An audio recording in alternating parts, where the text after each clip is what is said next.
Olá, venho trazendo hoje mais uma boa nova, o dízimo recente do apóstolo Eduardo de Barros.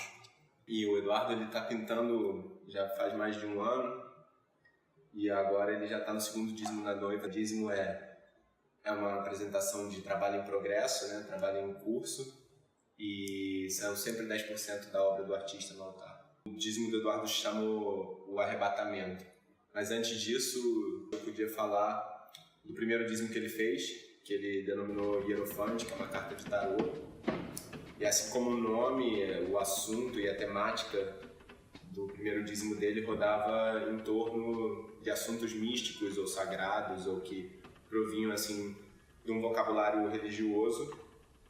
E nesse primeiro dízimo ele apresentou uma série de pinturas em tamanhos médios, tamanho de folhas A4, ou entre 1 por meio metro. E nesse primeiro dízimo a impressão que eu tive foi que era um estudo de temática e um aprofundamento de pintura, de técnicas de pintura e assuntos da pintura, né? Sujeito e fundo, linha, pincelada, velocidade, todos esses assuntos que o Eduardo já domina muito bem, mas que ele estava juntando o assunto, a temática, com as questões da pintura em si, da pintura do desenho, que o desenho é da onde ele vem.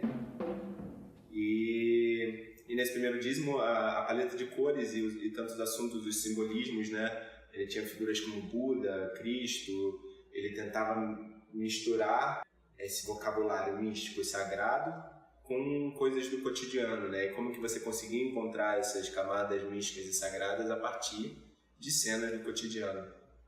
E ele conseguiu isso já com um sucesso muito grande no primeiro dízimo dele, mas a impressão que eu tive era de que ainda era uma fase de estudos, ainda era uma fase de assuntação, era uma conversa mais do que uma série acabada, né?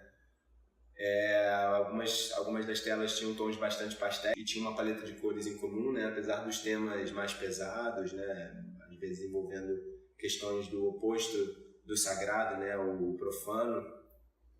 E na minha impressão, é que essas pinturas ainda não tinham chegado na potência que a temática em si tinha. Enquanto pinturas, elas eram ótimas pinturas, mostravam um domínio da técnica e um domínio do assunto da pintura contemporânea, mas a temática ainda não tinha chegado a mim, me parecia um pouco etérea, um pouco solta. Já no Arrebatamento, que me parece uma sequência desse trabalho, claro, também, né, ele vem trabalhando nessa série há algum tempo, o Arrebatamento, que é a chegada, né, a descida de Deus para recolher aqueles que tinham sido os de fé pura, e ele deixa os outros aqui para meio que num limbo, né? E nesse outro dízimo, o nível já era outro. O Eduardo ele já estava pintando com uma agressividade de pinceladas e escolha de cores e as palhetas muito maior. Ele já tinha cenas inteiras sendo retratadas, onde os elementos tinham relações entre si muito claras, e essas relações, dessa vez, as camadas estavam muito mais misturadas e muito mais bem engendradas umas nas outras.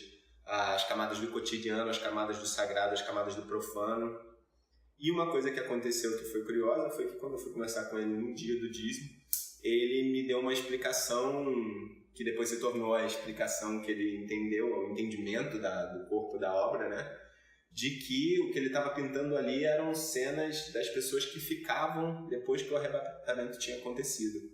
Então ele estava pintando uma coisa que é muito interessante, que é o que fica depois que essa moral cristã, né, a moral católica, seja qual for, levar todo mundo que são os bons, né, o cidadão de bem, aquele que foi à igreja e tudo mais, quem sobra, né?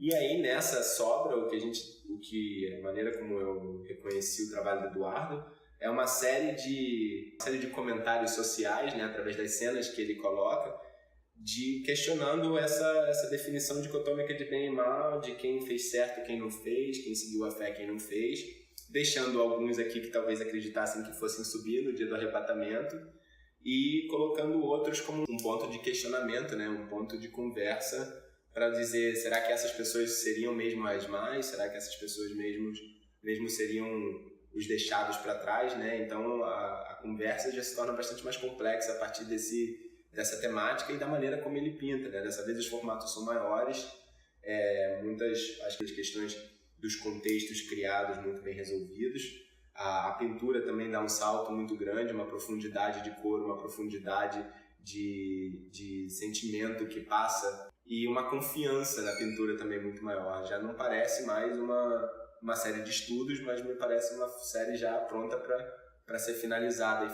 ser fechada enquanto um corpo de estudo de um assunto, né? É claro que, pela natureza do trabalho, da maneira como o Eduardo trabalha, isso não vai se encerrar agora.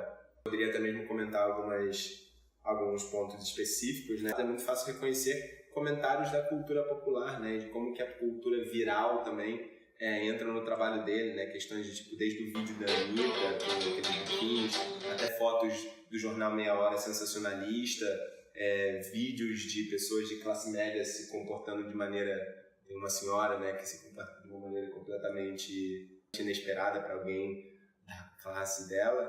E a maneira como também os policiais se comportam contra essa senhora, enfim. Esses comentários estão todos feitos e são colocados como cenas quase bíblicas. E dessa vez a pintura e a forma de expressar essas cenas está muito mais bem resolvida.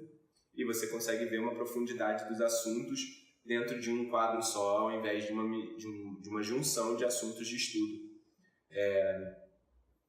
Fica aí o meu comentário pro dízimo do Eduardo. E, bom, é isso. A noiva